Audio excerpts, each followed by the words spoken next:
Hi, this is Simon from Tokyo Productions and welcome to another tutorial for Motion 5.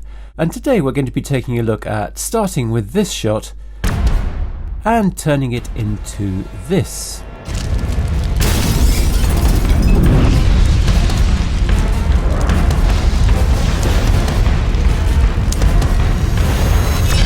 So obviously this mainly involves creating fire, but there will be a lot of other quite interesting stuff happening as well as we look at turning it into a plausible scene. So first of all, I'd like to say a big thank you to Sebastian Matthias Weisbach, who took the trouble to shoot this specially for me. I really recommend you visit his YouTube channel Cinema Fatale, where there's lots of great short movies of all kinds. Very entertaining, very talented guy, so do check it out. That's Cinema Fatale.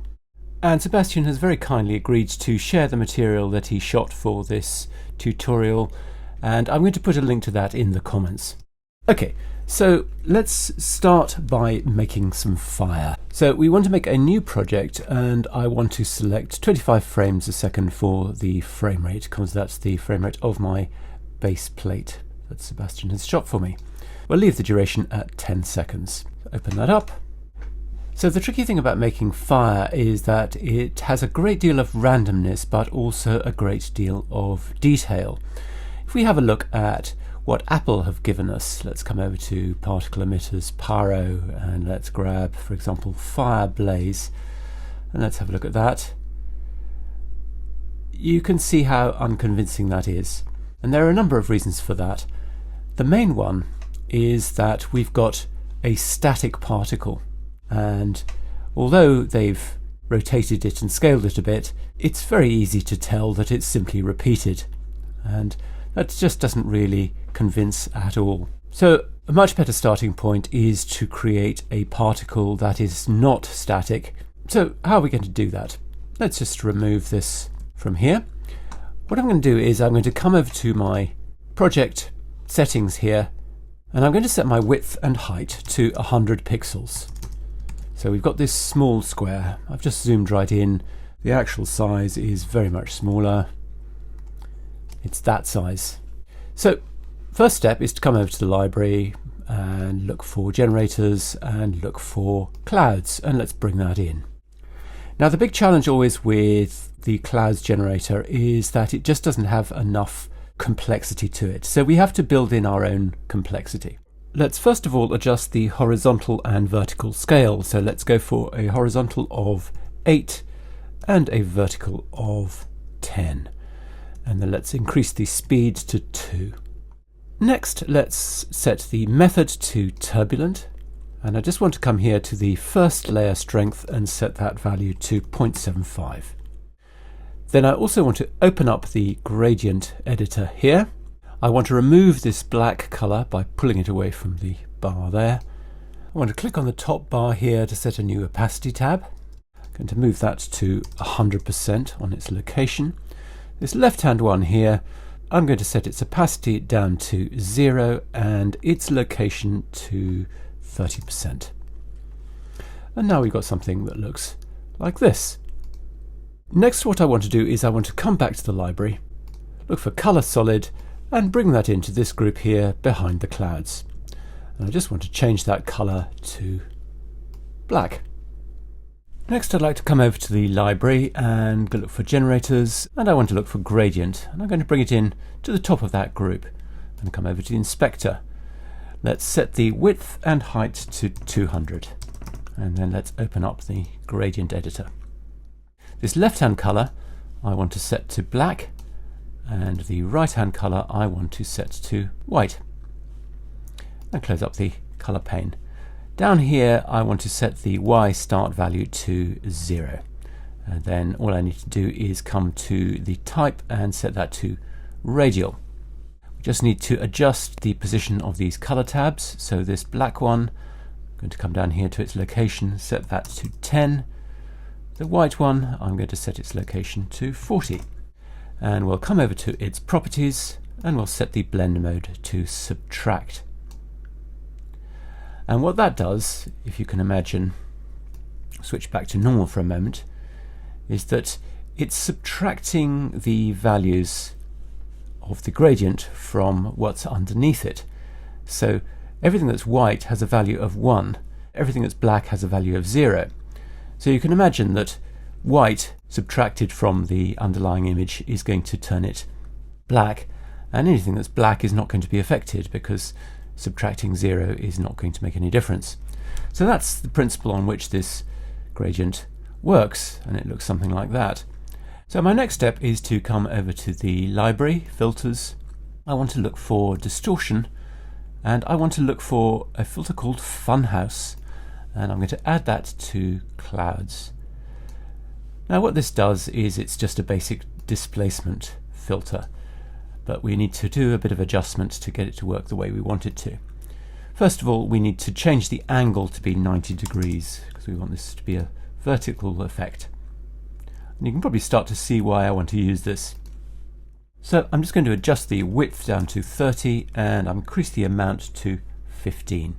And I'm also going to change the mix value to 75, and that just gives us a slightly softer result where we're seeing the original as well. Okay, so then I'm going to take this clouds and I'm going to duplicate it. So right click, duplicate. And on this duplicate, I'm going to come down to the X offset and set that to -75. I'm also going to come to the properties and just rotate it through 20 degrees, so -20. Gives us something like that. And I want to come to the Funhouse filter, love that name, and I'm going to give it an angle of 52 degrees. So the idea of this is just really to randomize the copy a bit. So we're going to duplicate it again, so right click, duplicate. This time we'll come down to the offset and set that value for X to 100. We'll come over to the properties and set that rotation to 30 degrees in this instance. And then we'll come to the Funhouse filter and let's set that angle to, I don't know, 100, something like that. Zoom out a little bit more. We've got this more complex particle. So really by building up those layers, we've made it a little bit more interesting and obviously adding the Funhouse filter. So we started with something that looks like that, and then we've built it up and it now looks like that. And it's got this slightly flame-like quality. But we're not done yet. So I'm going to take this base clouds here and I'm going to hold down the Alt or Option key and I'm going to drag it down behind everything else, behind my color solid there, till it makes a new group here. And I'm going to remove that Funhouse filter. If we come to the generator controls, I'm going to set the width and height to 200 and the horizontal and vertical scale to 16. Speed I'll reduce down to 1. Then I'm going to remove that black opacity tab there and I'm going to click on the bottom bar, set this location to 0 and make this color black. Then I'm going to open up the offset and I'm going to click on the Y value, right click, add parameter behavior, ramp, and I'm going to set an end value of 5. And if we just solo this, you'll see we've got this texture streaming upwards. Okay, so let's unsolo this group. If you don't know how to solo and unsolo, simply hold down the Alt or Option key and click on the layer that you want to solo or unsolo, so that toggles it on and off. We're going to come to this top group here, come back to the library, filters, distortion, and we're going to look for bump map and we're going to add it to that group.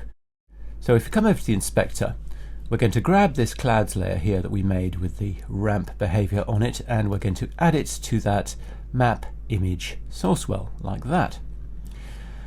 Under the controls here, I want to switch to horizontal and vertical scale, and I want a horizontal scale of 0. And I'm going to go for a vertical scale of -0.33. And I think you can see what that's done is it's taken the luminance value of that clouds map there down at the bottom and it's using those to displace the composite. And as you can see, that's a lot more fire-like now. The one thing I'm going to do though is I'm going to change this mix value here to 75% just to soften it off just a little bit. So we've got a little bit of mix with the original. And one other thing I want to do is I want to come to these two clouds copies here and just very slightly change the speed. So this one I'm going to go for 1.9 and this one let's go for 1.8. Just gives us a little bit of extra variation. So I'm going to zoom this out to its actual size so we get a better feeling for how it's looking. And I think you can get a feel for how that might now work. But there's one other thing we need to do. If I come to mark and make sure I've got loop playback on, just want to check how it plays when it loops. So here I am towards the end of my 10 seconds, and I press play, and you can probably see there's a jump there. Not much of a jump, but it's a jump nonetheless, and we want to avoid that. So what we need to do is we need to make a seamless loop. And to do that, I'm going to make a clone of this master group here. So right click, make clone layer. Then I'm going to come to 5 seconds on the timeline, and I'm going to come to mark in. And you'll see that edits that so it starts at 5 seconds. Then I'm going to come to the start of the project, again come back to mark and move selected in point. And that's going to move that clip back so it starts at the beginning now. Then I'm going to come to 1 second on the timeline, and I'm going to come to mark out, and that cuts it off there. And then I'm going to come to the library, behaviors, basic motion, fade in, fade out, add that. So we want a fade in time of 0 and a fade out time of 24. So our little clip just fades out from the beginning over 24 frames. And that'll look like that. Now what I want to do is come down here to project duration, show project duration, and I want to set the project duration to be 5 seconds long. And now if we come to the end here and press play, we've got a seamless loop because I've added this clone onto the front of it. So that's how you make a seamless loop. It's a very handy little trick. So now we're in a position to render out our animated particle. So let's come to the share menu, export movie. Let's select ProRes 422 and click next, and I want you to make a folder called particles, and let's just call this fire particles and render that out. So now I've made a new project and I've brought in my background plate so we can start building the fire in situ. But the first thing I want to do is I want to line up my camera so that my particles are going to be correctly orientated in relation to the camera of the original scene. So we're going to do Object, New Camera, but we don't actually want to switch to 3D here. Let's keep as 2D. And what I'm going to do to line up the camera is I'm going to make a grid. So I'm going to come over to the library, generators, and I'm going to bring in grid into a new group here. I'm going to lock my background group, and this group into which I've imported the grid is a 3D group, and that's how we want it. So let's come to the grid and come to the inspector. Let's turn the background opacity down to 0, and let's just play with the background width and height till we've got something roughly like that. And I want to set the line width down to 1. Just want to turn off that inset view, never found much use for that. Okay, so now what we need to do is we need to adjust the camera so that the grid looks right in relation to this scene. Now I happen to know that we need to adjust the angle of view of the camera to 56 degrees, and that's something that if you didn't know that, you'd have to use a little bit of trial and error to get there. So then what I'm going to do is come to Properties, and I'm going to open up the rotation, and I'm going to just adjust the X value till the verticals line up with the verticals of those windows. It doesn't have to be too accurate. We're not going for perfection here. You can see that line running through those window uprights. But then we want to adjust the Y value so we've got this receding perspective looking right. So I'm going to adjust the Y value just until my grid lines up with the top of the building here, so that's about 48 degrees there. As I say, it doesn't have to be absolutely perfect for this, but if you were doing a job where this was more critical, you just want to spend a bit more time on it. So let's just turn off the 3D grid as well, because that's not really helping either. And what that means is our camera, we can now lock, and any particles that we create are going to be correctly aligned. We can also now turn off this grid group. So now we need to come over to the file browser and find that particle loop that we rendered out, and let's bring that into a new group. So next we want to take the particle and we want to come to Object, Make Particles, or you can hit E on the keyboard if you prefer.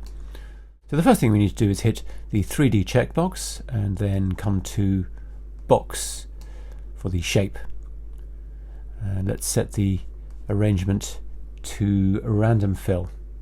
So if we open up the size, I'm going to set the width to 95, the height to 220, and the depth I'll set to 25.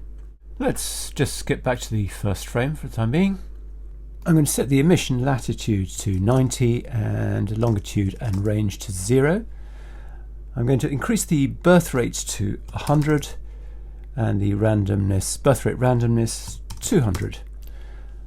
And just while we're setting this up, let's change the blend mode of this to linear dodge.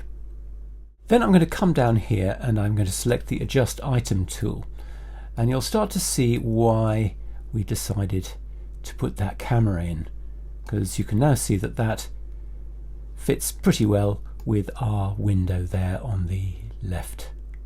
So let's come back over to the emitter and keep working. I'll have an initial number of 50. The life I'm going to set to 1 and the life randomness to 0.6. The speed we're going to set to 0 because we're going to use other forces to generate the movement. I'm just going to have some spin randomness. Let's set that to 360 and let's turn on additive blend. If we play that now, you'll see we've got some particles jiggling around in that window. So the next thing we need to do is to change the color. So let's come down here to the color mode and select over life. And then let's open up the gradient editor. So first of all, let's click on the top here to set a couple of opacity tabs. First one we're going to set to 0 opacity. Last one we'll set to 0 opacity and set its location to 100%. And then this second tab here, we're going to set its location to 20%. It's almost there already. Okay, then we need to adjust these colors. So to click on this first color here, and let's go for something like that. Maybe a little bit more yellow. And then let's click on the second color tab here, and let's go for something kind of orangey red, like that. And this red tab, let's move its location to 50%. And now how's that looking? Okay, a little bit more fire-like. So the next thing I'd like to do is to come over to the library, behaviors, particles, and I'm going to grab scale over life and add it to the emitter, and then I'll come over to the inspector. Increment type we're going to set to birth and death values, which makes life a little bit easier. Scale at birth we're going to set to 75, so a little bit smaller than their actual size. Scale at death we're going to set to 200, so that's double their actual size. So the next step is that I'd like to add some forces to this enclosing group here in order to get my fire to start looking more plausible. But because my particle loop is inside this group, I need to make sure to move it out, otherwise it will be influenced by any forces that I apply to that group. So I'm going to just drag it out to the top there, and we can just call this particles, and we can close that on down. Okay, so let's select the group. Let's come to the library, behaviors, simulations, and I'm going to select gravity and add it to that group. And let's come over to the inspector. I want to turn on affect subobjects, and we want a negative acceleration in order to move the particles upwards. And if we play that, you can see that my particles are starting to move upwards. But we can do much better than this. What I want to do is I want to have the effect of some turbulent wind that pulls the particles one way and another. So first of all, I just want to set up my forces. And to do that, I'm going to make a new group. So come up to the top here, Object, New Group. I'm going to come down here and select the rectangle tool, and I'm just going to draw a rectangle. It doesn't really matter what size or shape it is. And I'm going to just center it up. And then I'm going to move it up to 720 pixels on Y. Then I'm going to select the X position, right click on it, add parameter behavior, wriggle. I'm going to set the amount to 1280, set the apply mode to add and subtract. I'm going to reduce the frequency down to 0.5 and just have a quick look at how that plays. You can see that black rectangle shooting backwards and forwards like that. So I'm going to call this one wind main, and then I'm going to right click, duplicate, and call it wind secondary. And let's come to the behaviors, and here where it says apply to, I want to select properties, transform, position, X and Z, because I don't just want it left and right, I want it coming on the Z axis as well. And let's quickly come over to the properties and just reset that Y position down to 0. And come back over to the behavior. We don't want quite so much wriggle on this one, so let's go for 360. And let's reduce the frequency down to 0.3 and add a wriggle offset of 2. And let's see how those two play. You can see that we've got these two different objects that we can use to pull our fire around. Okay, so how are we going to get that fire to be influenced by these forces? Let's call this group forces, and let's select our fire group. Let's call this fire main because we're going to have more than one group. Come back over to the library, behaviors, simulations, and let's look for attracted to, and let's bring it into that fire group above gravity, and come over to the inspector. So let's turn on affect subobjects, and in our forces group let's drag the wind main into the object well. And we can turn off this forces group because we don't actually need to see it. So let's just set up this attractor. So let's increase the strength to 60. Let's adjust the fall off rate to 2. The influence we're going to turn up to 1920. And we're going to turn up the drag to 1. Let's have a quick look how that looks. And I think you can now see that if the playback will keep up, you can see how that's being pulled around. So what we now do is duplicate this attracted to behavior. So right click, duplicate, and we're going to use wind secondary to add to this source well. This time we're going to increase the strength to 100. Let's reduce the influence down to 1080.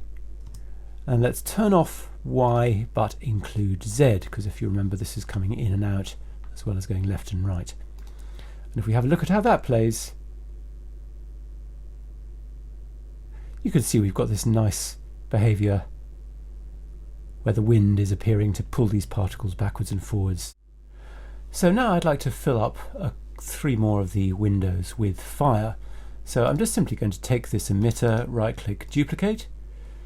Again, let's select the adjust item tool and make sure our overlays are turned on, which means we can then just easily move this over to our second window here. And you see how easy it is to line it up given how we've set up the camera. And let's duplicate it again, right click, duplicate, move it over to our third window here. One more time, right click, duplicate, and let's move this up to that top window there. Okay, so this one here, this one, the penultimate one that I've created, I'd like to start a little bit later. So I'm going to come to 112 on the timeline. With the emitter selected, I'm going to come to Mark, Move, selected to Endpoint. And if we have a look at a quick RAM preview, you can see that explodes outwards just a little bit later than the others. Like that. What we'll also need to do is move these other ones a little bit earlier, so let's just grab those 3 others, and on the mini timeline here I'm just going to pull them back around about a second or so, and then I'm going to come to the end of the project and I'm just going to come to mark out, and that will make sure they run for the entire duration. So I've just swapped out our background plate for the final action just so we can get a better feel for how this is working. And let's just come back to our emitters. What I advise you to do is come down to the random seed and give them a few clicks just to make sure that each of these is going to have a different random seed and therefore not risk looking the same. So then what I'm going to do is I'm going to take this fire main group, close that on up, and let's close up that forces group as well, and I'm going to duplicate it. So right click, duplicate, and I'm going to call this fire static, and you'll see why in a moment. So first of all I'm going to come in here and I'm going to remove those behaviors there. So let's come into this fire static group and make a few changes. I'm going to select all 4 of those, and I want to change their blending mode to screen. Let's select one of these emitters, and we just want to change up the values here. So I'm going to increase the birth rate to 200 and reduce the birth rate randomness down to 100. Let's set the life down to 0.5, and let's have some angle randomness. Let's go for 360 on the angle randomness. And then we just want to come down here to the scale and set that to 75%. Now obviously we want those same changes to apply to the other 3 windows. So the simplest way is to select the other 3 emitters and delete them. And then making sure we've got our overlays turned on and our adjust item tool selected. Let's right click duplicate, and then we can just move this over to this window. And then let's right click duplicate again, and then move that over to the middle window. Right click duplicate and move that to the right hand window. Now we just need to remember that this right hand window doesn't start until 1:12. So I'm going to grab it on the mini timeline down here, and I'm going to drag it along, watching the in point until I see 1:12 and then release. And that will now start at 1:12. So the point of these static fire elements is that they fill in the window behind the main fire just to give us a good base to work with. So that's probably enough for part 1. We've made our initial fire, but we obviously need to do quite a bit of compositing to make it look convincing. And in part 2 we'll also be looking at adding some sparks, the shatter effect as the window explodes, some smoke, and various other effects to make it look a little bit nicer. So I hope you can join me for that. Thanks very much for watching.